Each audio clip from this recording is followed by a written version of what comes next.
Vivo, Realme, Samsung কিংবা আইফোনের মতো ফোনগুলি টেকনোলজির দিক থেকে অনেক পিছিয়ে রয়েছে।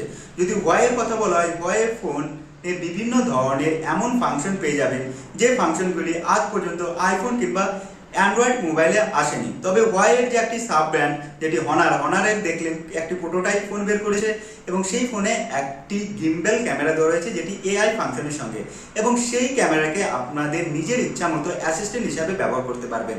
তবে ওয়াইয়ের একটি ওল্ড ফাংশন রয়েছে যে ফাংশনটি আজ পর্যন্ত আইফোন, স্যামসাং কিংবা অন্যান্য ফোন কোম্পানি এখন পর্যন্ত সেই সেটিংটি দিতে পারেনি। ওয়াইয়ের যে শেয়ার ফাংশন রয়েছে সেই শেয়ার ফাংশনটি খুব সহজে আপনারা হাতের ইশারাতে আপনার মোবাইলের ডেটা একটি ওয়াইয়ের মোবাইল থেকে অন্য ওয়াইয়ের মোবাইলে দিতে পারবেন। তবে এই সেটিংটি অনেকটা ইন্টারেস্টিং লাগলেও আপনাদের কাছে অনেক অবাক বিষয়, কারণ এই রকম সেটিং আপনারা অন্যান্য ফোনে পাবেন না। তবে এই ওয়াইয়ের শেয়ার কিভাবে কাজ করে থাকে কোনো মোবাইল টাচ ছাড়াই, দেখুন অ্যান্ড্রয়েড কিংবা আইফোনে কি হয়ে থাকে যে ম্যানুয়ালি আপনাদের বিভিন্ন ধরনের ফাংশন কানেক্ট করতে হয়, যেমন ব্লুটুথ, ওয়াইফাই কিংবা হটস্পট। দুটি ফোনকে কানেক্ট করার পর সিম্পলি আপনারা ডেটাকে ট্রান্সফার করতে পারেন। তবে ওয়াই মোবাইলে এআই ইনবিল্ট একটি সেন্সর দেওয়া রয়েছে এবং সেই সেন্সরে একটি ডেটাকে ইনবিল্ট করেছে কিংবা স্টোরেজ করেছে যেটি জেস্চার ডেটা, যে সেই ফোনের সামনে আপনারা সেই একটি স্পেসিফিক জেস্চারের হাত দিয়ে যদি এইরকম করেন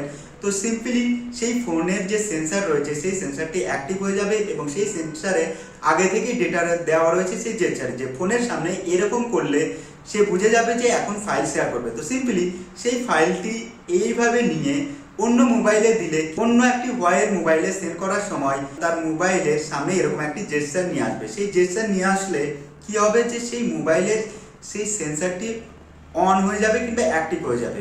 তো অ্যাক্টিভ হয়ে গেলে সে বুঝবে যে হ্যাঁ এখন কোনো কিছু ডেটা সেই মোবাইলে রিসিভ হবে। তো এইভাবে খুব সহজেই ওয়াইয়ের মোবাইল কোনো টাচ ছাড়াই ডেটাকে ট্রান্সফার করছে।